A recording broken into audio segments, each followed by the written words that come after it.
Përshëndetje gjithëve, mirë se vini në konferencën zyrtare përpara ndeshjes Ukrainë-Shqipëri. Jemi këtu me trajnerin Silvinjo, po ashtu dhe me kapitenin Berat Gjimshiti, të cilët do t'i përgjigjen pyetjeve të gazetarëve në lidhje me ndeshjen. Hello everyone, we are here with the head coach of Albanian national team, also with the captain Berat Gjimshiti. They will answer the questions of the media regarding the match between Ukraine and Albania. Fillojmë me pyetjet. Okej, Gjimi, si do ta vlerësoje rrugtimin e Shqipërisë në këto kualifikuese? Tani jemi në një moment që ndeshjet zyrtare mbaruan. Një vlerësim tëndin për gjithë të zuri,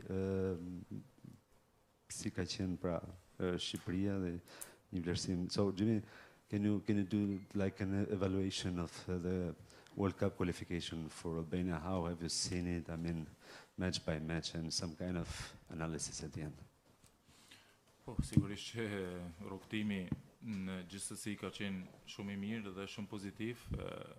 Sigurisht tash jeta është e shpejtë dhe mendohet vetëm ajo që është në prezencë dhe besoj është ajo humbja me Polonin, po që ndoshta e prish pagat bukurinë që kemi bërë deri tani në këto, të them, 2-3 vitet e fundit, jo vetëm ki kualifikimi, por prapë jemi pozitiv. Sigurisht në këto momente është pak negativiteti në kokë, por duhet ta ndryshojmë dhe ta kthejmë në forcë dhe të marrim me pozitivitet për të ardhmen e kombëtarëve shqiptar.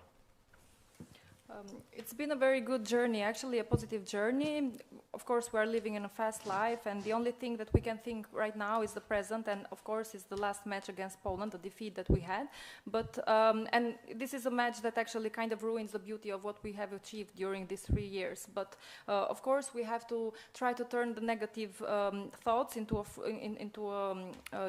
motivation to do only positive thing for the Albanian national team. Питання було з приводу того, щоб Берат Гімшіті міг оцінити шлях, який пройшла збірна Албанії у кваліфікації до чемпіонату світу.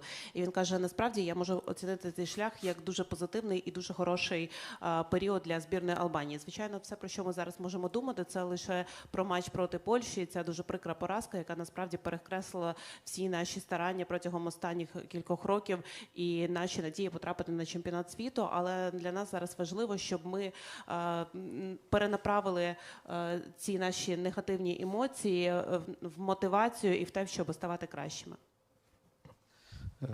Pyetja 2, Gjimi, si e sheh Ukrainën, pra miqësoren për nesër, si e vlerëson ekipin e Ukrainës dhe si e shikon gjendjen e lojtarëve të Shqipërisë para kësaj ndeshje, kemi një javë që përgatitemi. So, an evaluation about Ukraine, strong opponent, of course, but how do you see the match of tomorrow, and how do you see the atmosphere of the team before this match?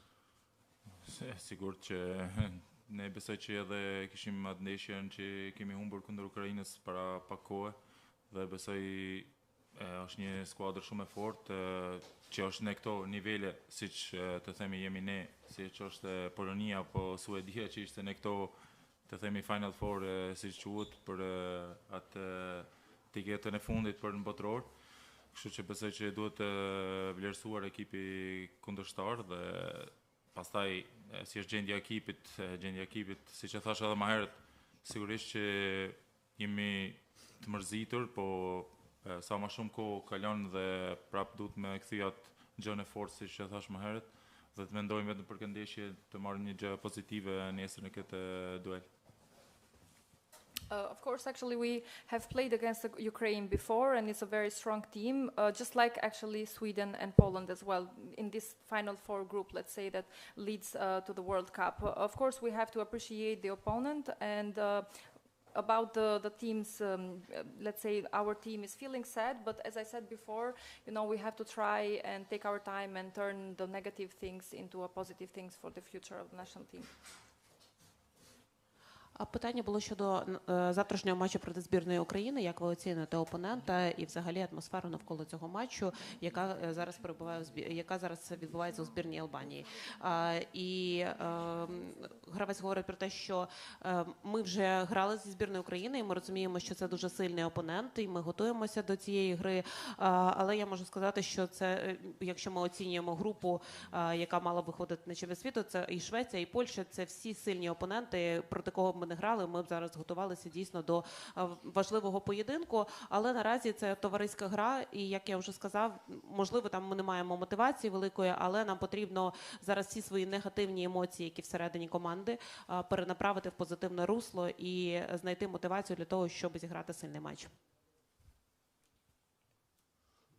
Добрий вечір, Максим Кучер, ЮАФутбол. Питання до гравця. Ви грали разом з Русланом Маліновським в Аталанті. Які сильні і слабкі сторони його можете розповісти про ці сильні або слабкі сторони гравця? Можливо, говорили з ним про цей матч? І загалом, який вплив Руслан має на збірну України, на вашу думку?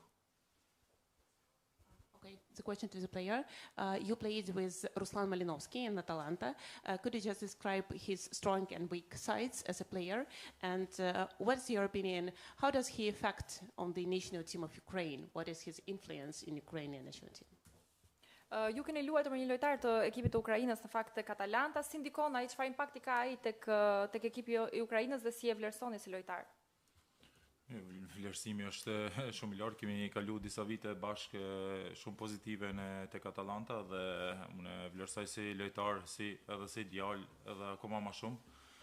Dhe vlerësimi është shumë i madh, besoj që edhe në këtë ekip tek Ukrainës është një lojtar shtyllë, lojtar kyç, kështu që besoj edhe ka gjë më fort që e di që ka Malinovski është gjuajtja nga distanca, kështu që duhet me qenë afër në mbrojtje dhe mos me lënë me godit portën, sepse shumë shpesh e ka një gjujtje jashtëzakonshme dhe shumë të fortë dhe godet shumë mirë.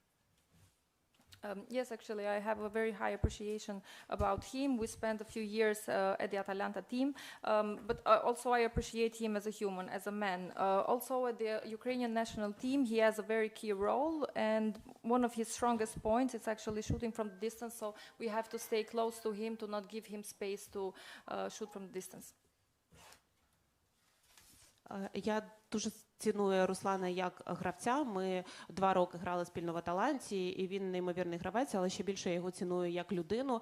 Він чудовий друг і хороша дійсно людина. З приводу того, чи є він сильний гравець, я вважаю взагалі, що він є ключовим гравцем збірної України. І нам важливо бути дуже обережним з ним, тому що його сильні сторони – це штрафні удари, і нам потрібно не давати йому простору і намагатися максимально закривати його, для того, щоб він не проявив свої сильні сторони.